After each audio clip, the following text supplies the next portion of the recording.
opportunity to ask him what's the difference between running a hostel and running a $40 billion company, or anything else which comes in your mind.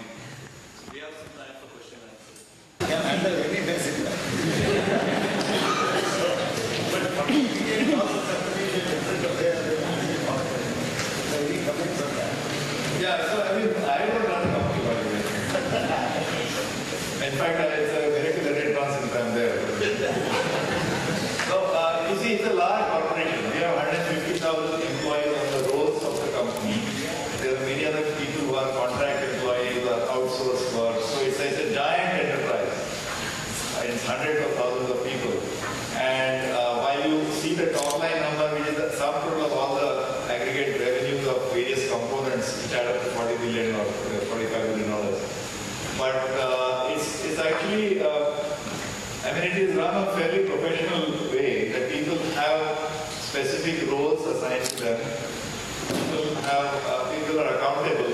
So everybody is accountable for something they do. And you are held accountable. So you have certain targets, let's say, for the year. And at the end of the year, you are held accountable for that.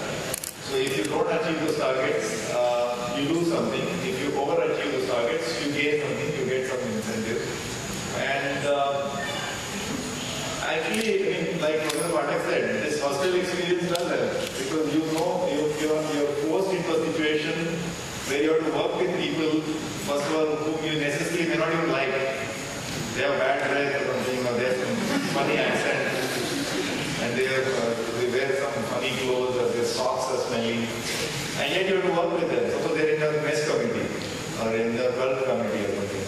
So you don't always get to choose your friends who work for them. So you have to get work done.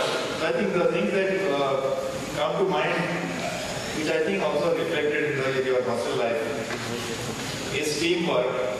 Teamwork, and respect. You know, there is a healthy sense of respect for each other.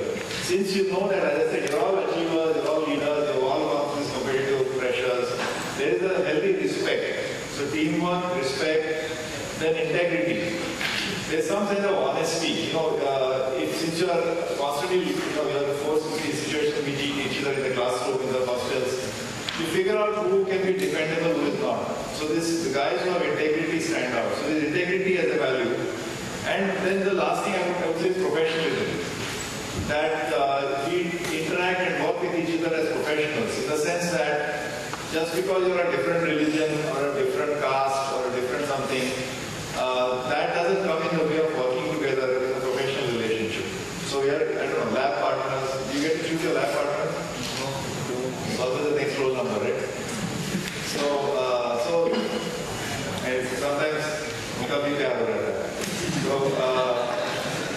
that's the thing, professionalism. So teamwork, respect, integrity, and professionalism. I think that those are the values that you learn in your campus life.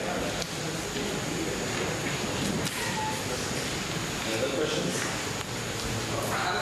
Yeah. Sir, what is your take on comparisons in life and learning? I mean, sometimes there is feeling that if you don't compare, you cannot write right. But if you compare too much with others, then it's like you lose your peace of mind. See, competition, comparison and competition is an inevitable way of our societies. You have been born, only if you are born in certain top class dynasty, or if you are born to a king, or you are born to a particular surname, you have no competition to it. But competition, comparison is a fact of life, and it's not always healthy. Competition is not always healthy. So we have to try and keep it on the healthier side. Don't let it become unhealthy. So if you are saying, actually, your question is that what do I think about competition? In a market sense, competition has always helped. So when you have more competition for airlines, you get an airfare of Bombay Delhi 3,000 rupees. Without competition, you get 10,000. Because you have competition among cell phone companies, you can get 1 rupee or 50 paise ke liye, incoming is free. There was a time in the 32 rupees a minute for incoming and outgoing. So it's just competition that got it down. Actually, funny indeed, before the companies came, telecom companies came, the DOT, Department of Telecom, had built some 10 lakh lines in 10 lakh or something, 20 lakh lines. Telephone, there were 20 lakh telephones in India in the early 90s. Today there are 850 million. It was 0.2 million, sorry, 20 lakh is 2 million. The moment you have competition. So that is giving a very macro level answer to your question. But you're saying at an interpersonal level, they say competition leads to jealousy, leads to revenge. So that's the unhealthy aspect of it. But I want to take 3-4 minutes of it because I will give you a story. Please bear with me. These are true stories. Again, IIT Bombay. So there were these 2 IITians. I'm going to tell you like a story, but this is a true story. Somebody that I know. So there were these 2 IITians. One of them was actually a very brilliant guy. Both guys. Excuse me. Girl guy and a guy. One guy was really brilliant. But he used to go and play football. He used to play the veena, classical instrument. Then he used to hang out with some quiz competition. Usme bhi wo max karta tha. And he used to get good grades also. The other guy was a slogger type. With due apologies to all of it. So he was not so active in sports, but he was a slogger. And he used to get good grades. Okay. But Data ko malum tha ki this guy is really brilliant. He is hardworking hai, acha grade dena. You see both these types in your life? You know what I mean, right? Okay, so in the job market, placement season and this fellow, the brilliant guy, for some reason was not getting any good jobs. And this chap, this scholar type, because CPI was slightly higher, he was getting really wonderful jobs, offers. So that's competition, right? So this guy told me, that's why I know the story. Actually, he was really hassled. I know that I am brighter than this chap. He's a good friend, but I just can't understand why is he getting on the job and I'm not getting any good offer. And then we discussed this, and he said, you know what? My own brother, his own brother was also doing some other course, not in that time. My own brother, he was also in the job market. He's also trying to get a thing. If he had got such wonderful offers, I would not have felt the same way. You understand? So when this other guy, the slogger and the sort of brilliant guy, they were actually, they knew each other before IIT. They knew each other from school days.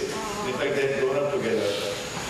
But he said, I'm just feeling a little jealous or unhealthily competitive with this guy. But if my brother was getting jobs like this, I actually would have felt proud of him. So मैंने उसको कहानी को थोड़ा और twist किया. I said, suppose one day your mother came and said, in दोनों का मान जैसे, since I don't want to give away their names, एक का नाम था Vijay and Rahul. So Vijay is Rahul is a slogger type. Okay, Rahul is a flamboyant type.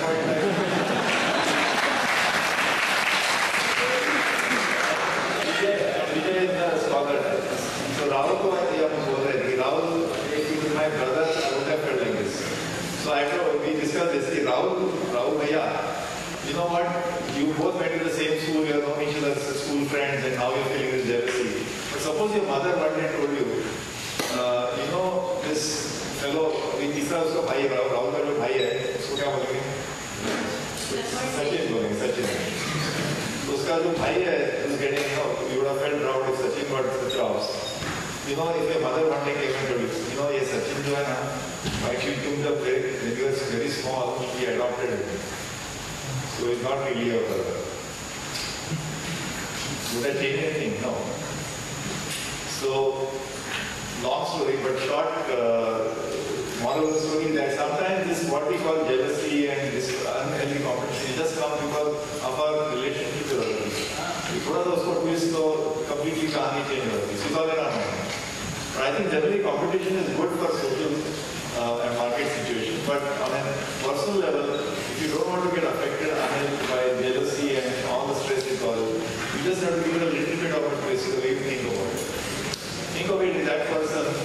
was actually a close relative, your brother or sister, you don't feel jealous of your own brother's achievements. So you will say, force fit करके why they will not have to brother, why should I feel any affection for it? But think about it, it's something to think about. Yeah.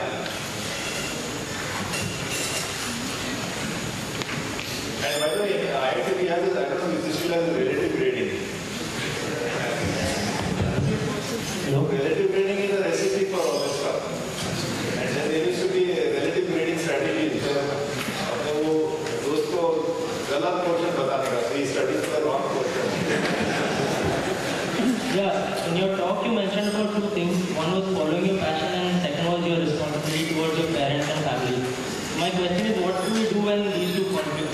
For example, your passion is not as high paying as your otherwise job, or maybe your parents are not. No, I didn't say responsibility for your parents and teachers. That was the gratitude part.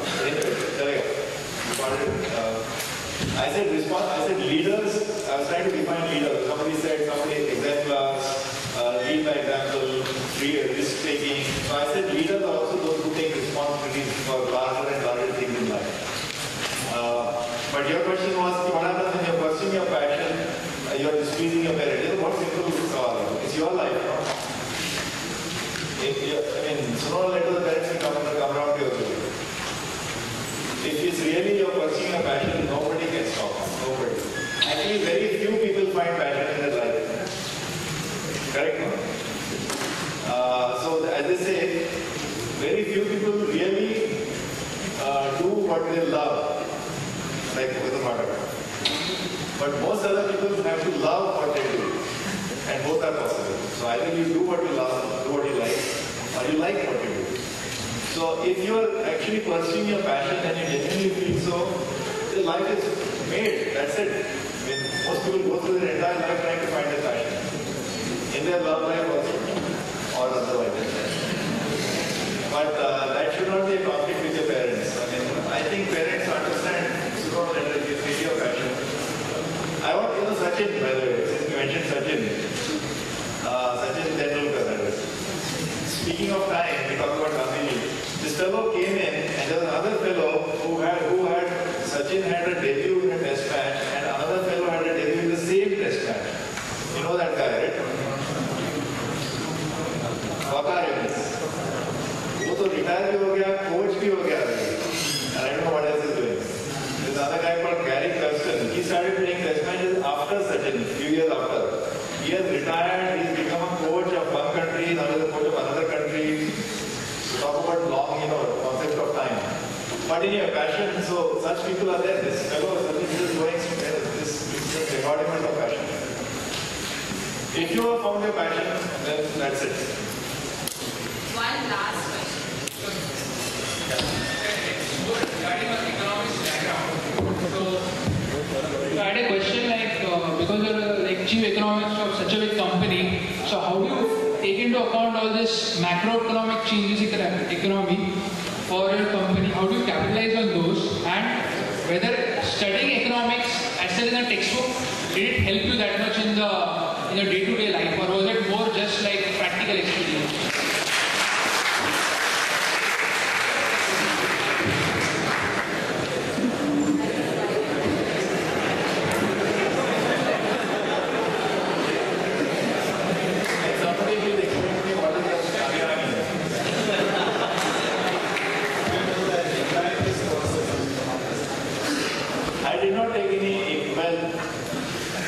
We had economics compulsory course.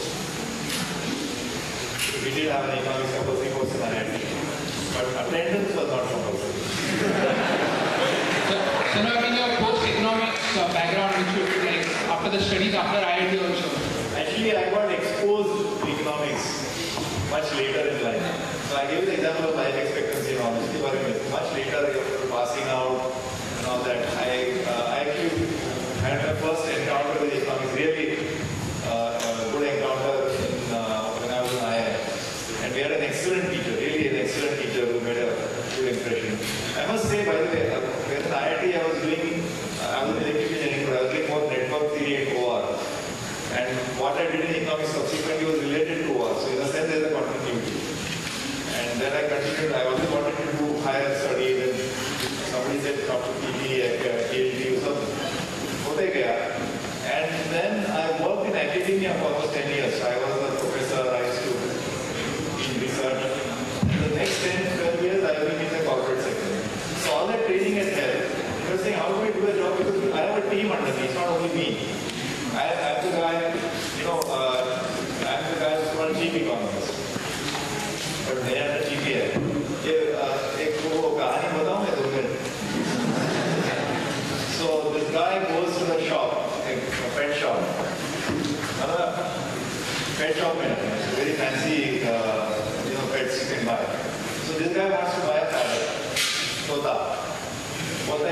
anybody parrots?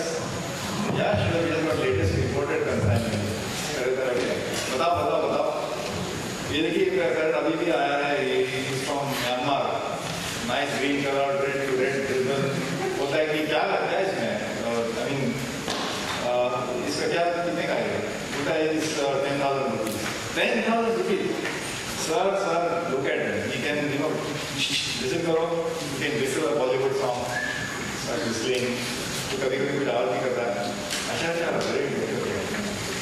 10,000 rupees. This all good. Bollywood parrot. That guy is from Vietnam. Okay, there. वो 50,000 rupees. 50,000 rupees. Sir, वो खाली बॉलीवुड के गाने नहीं, वो तो lyrics भी बोलता है. So he talks in 2-3 languages, Vietnamese and Tamil. Oh, वो तो तीसरा एक ग्रीन पैरेट है. कितने का है? वो तो 2 lakh. 2 lakh rupees. This is 2 lakh rupees. What does he do?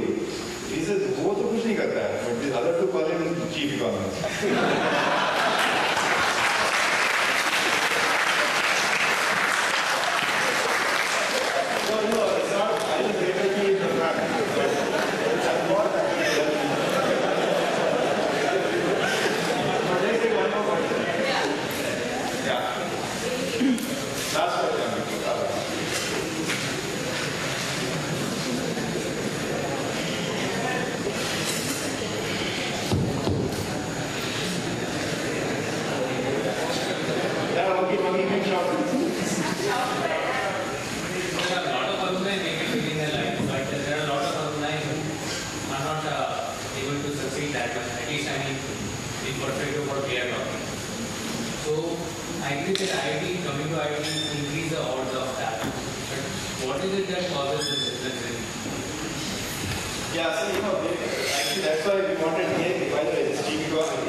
When did he start running? Forget about marathon. When did he start running?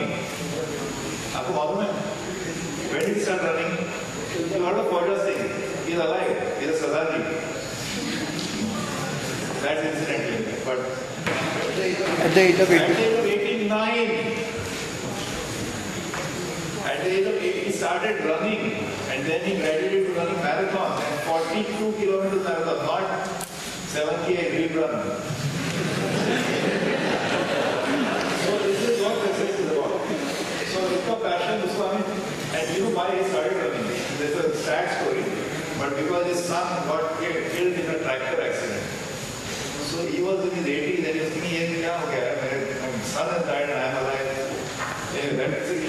about this man. I hope you've heard of Ajit. So, back to your question, this success is very difficult here. You have to define success for yourself. If you think it's in terms of money, in terms of possessions, in terms of achievements, in terms of designations like chief economist, those are of course तय करना है, and then you go after it. But it's not so complicated actually. You have to just force along and then you pass out. I just want to comment on competition. Yeah. There is always people above you and below you. But you should always look what best you can do. You should ask me the best I can do it. Then that will be the best way to answer the competition. And also you don't win by competition.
The alumni affairs of IIT Bombay and the overall coordinators of the alumni relationships 2012-13.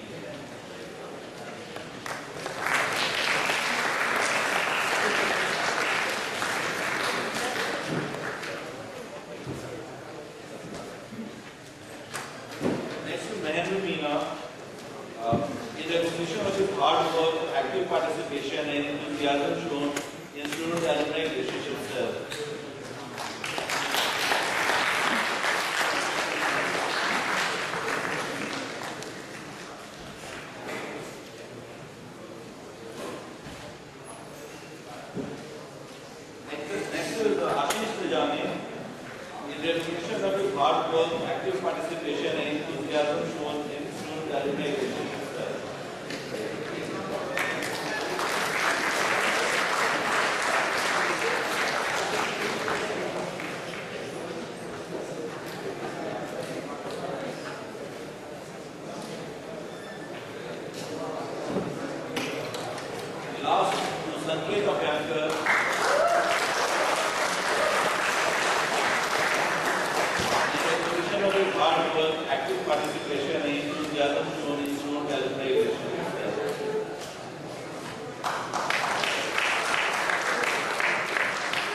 for this opportunity. First, congratulate you and wish you all on the imminent graduation. I think you will have to wait for the results. I think all your teachers will be in extremely good mood after a program like this. Maybe a little prayer might help. That will ensure that you will graduate on time. So, best wishes on that and congratulations on your graduation. I'm sure you will have lots of things to remember from your IIT campus life, like lots of birds, snakes, roommates, ringmates, of course leopard. Right? Did I miss out anything? Have I missed out? Did I miss out anything? Crocodile. Crocodile is there. What else? Faculty. So, hopefully you will remember all of us, all your teachers. We are like sort of like your parents at your home. I'm sure your parents will be shouting at you. Sometimes, most of the time they'll be shouting at you. And you never diverse your parents, right? Do you?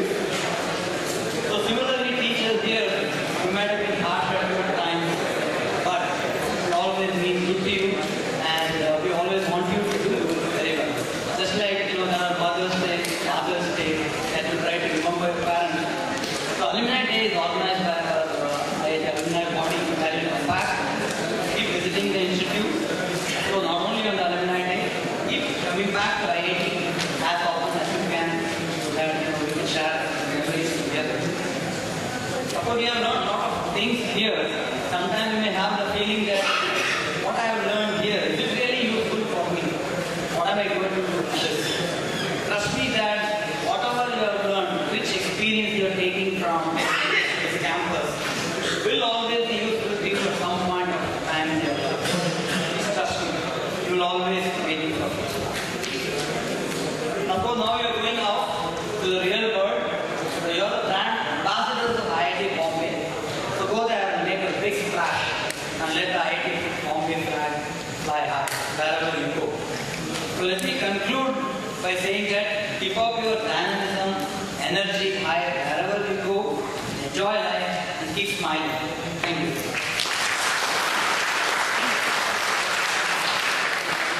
Okay, I was given 15 minutes. I looked at the watch and I decided I won't take more than 2 minutes. So, two things. There are not many students left in the auditorium as they kept, going for those bathroom breaks that never ended. What I would expect you to do, at some point is to take a message to the rest of your batchmates. The Alumni Association, once you become a part of it, you're also a part of one of the most powerful alumni networks in this country. Yeah? We've all, as somebody who works in the Alumni Association, we want you to be a part of it. I don't know if all of you know this or not, but right now you automatically become a member of the Alumni Association when you graduate from the institute. Yeah? So your life membership fees get automatically deducted from your caution money. But for you to become a member, we have to give you a card, yeah, which requires your information, and you need a photograph and a signature. In your AAC site, there is a form. So we can only do that if you fill that form. So far, we've had about 40% of the people filling the form. Please, share the information with the rest of your friends that they need to fill that form before they leave the institute. Otherwise, if you come back during the convocation and ask for your card in the alumni office, you won't have a card because you haven't filled out the form.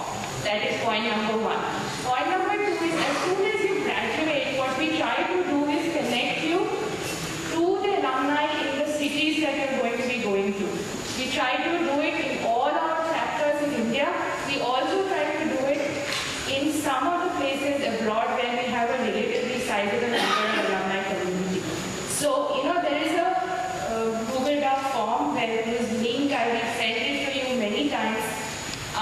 Please enter your data, as much of it as you. I know that some of you might not know where you are going because, probably you have not been told by your company where you are going to be exactly posted. But fill it up as best as you can because you can fill up the rest later.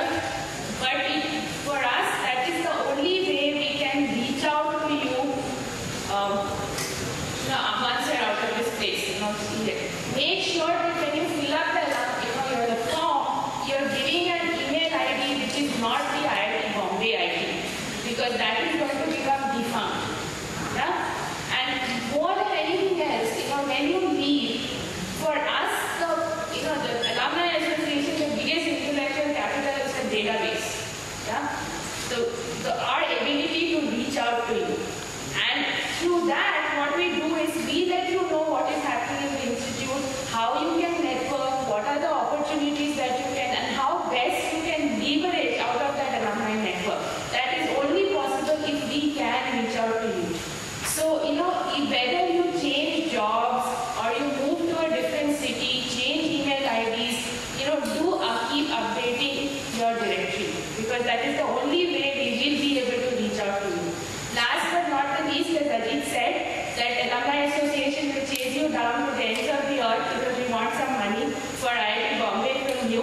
The start of that is a program that most of you must have heard of, which is called the One for IIT Bombay. It is a pledge.